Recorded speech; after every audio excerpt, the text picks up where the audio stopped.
Hello friends, आज आपण बनवणार आहोत उकडीचे मोदक। त्यासाठी लागणारे साहित्य: तांदळाचे पीठ अर्धी वाटी, गूळ बारीक करून घेतलेला, ओल्या खोबऱ्याचे काप, तूप, काजू बदाम आणि चवीपुरतं मीठ। आता आपण सुरुवातीला तांदळाच्या पिठाची उकड करून घेऊयात। यासाठी आपल्याला अर्धी वाटी तांदळाच्या पिठामध्ये पाणी मिक्स करून घ्यायचं आहे।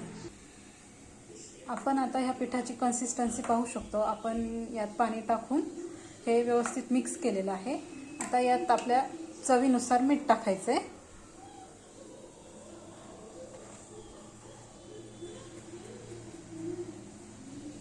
आणि थोडंसं तूप।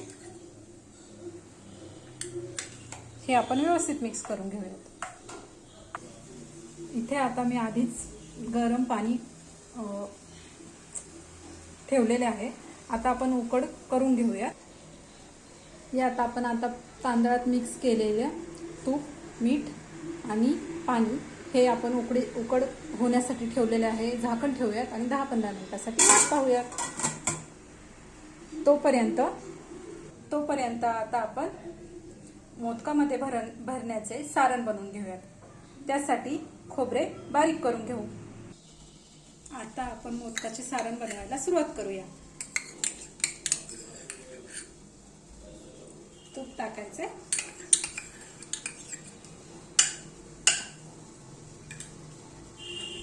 त्यानंतर आपण बारीक केलेलं खोबरं टाकूया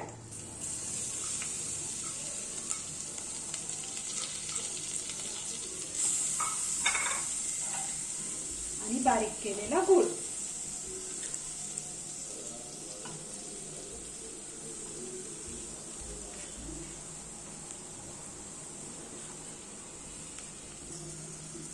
बारीक केलेले काजू बदाम,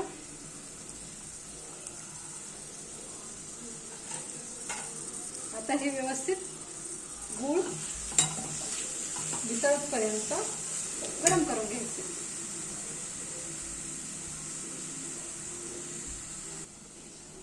अशा प्रकारे आपलं सारण तयार झालेलं आहे। त्यात आता आपण थोडीशी इलायची पावडर टाकूया।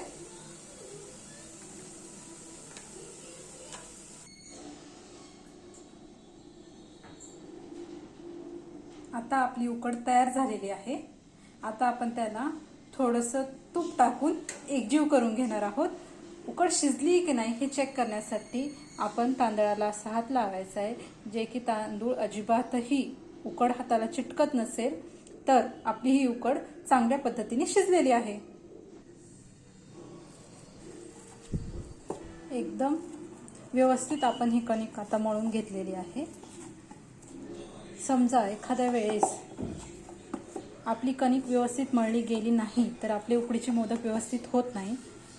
जर कणिक अशा पद्धतीने तयार नाही झाली तर त्यात आपण थोडंसं कोमट पाणी ॲड करून व्यवस्थित मळून घ्यायचं आहे, म्हणजे आपले मोदक व्यवस्थित होतात। आता आपण छानपैकी पाळी बनवून घेणार आहोत आणि त्यात सारण भरणार आहोत।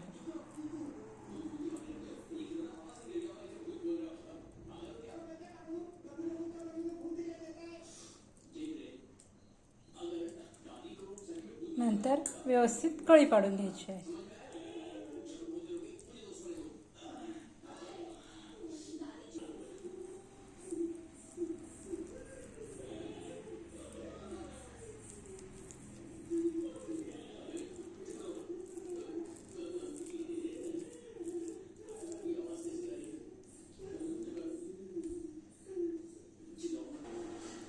आता आपण आपला मोदक पाहून घेऊ शकता।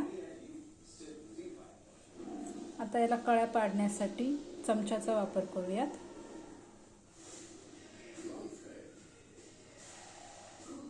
थोडंसं आतमध्ये दाबायचं,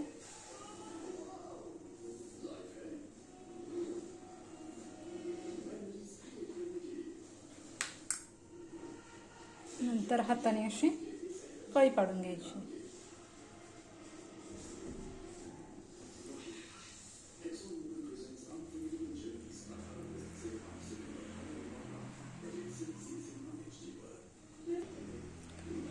तर याप्रमाणे आपण सगळे मोदक करून घेऊयात.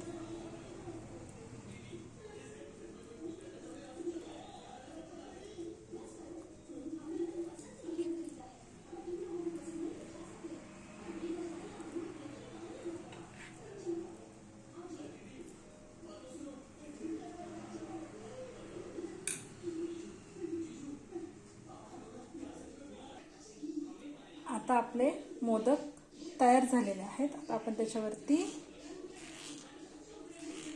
केशर टाकूयात. केशर हे ऑप्शनल आहे.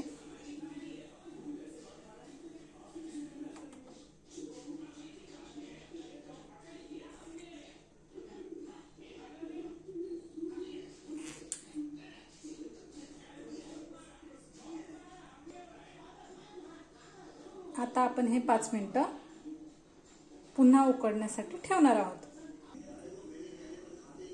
5 मिनिट झालेले आहे. आता आपण पाहू शकतो की आपले मोदक कसे झालेले आहे. तुम्ही सर्व पाहू शकता की आपल्या मोदकांना छान असा रंग आलेला आहे. आता आपण थोडा वेळ ही थंड होण्याची वाट पाहूयात. आपले गरमागरम मोदक तयार आहेत. आपण पाहू शकता किती सुंदर मोदक झालेले आहेत. आता आपण आपल्या बाप्पाची आगमनाची तयारी अगदी छान करू शकतो. तर तुम्हाला ही रेसिपी कशी वाटली कमेंट करून नक्की सांगा आणि आपल्या चॅनेलला लाईक आणि शेअर करा, सबस्क्राईब करा. धन्यवाद.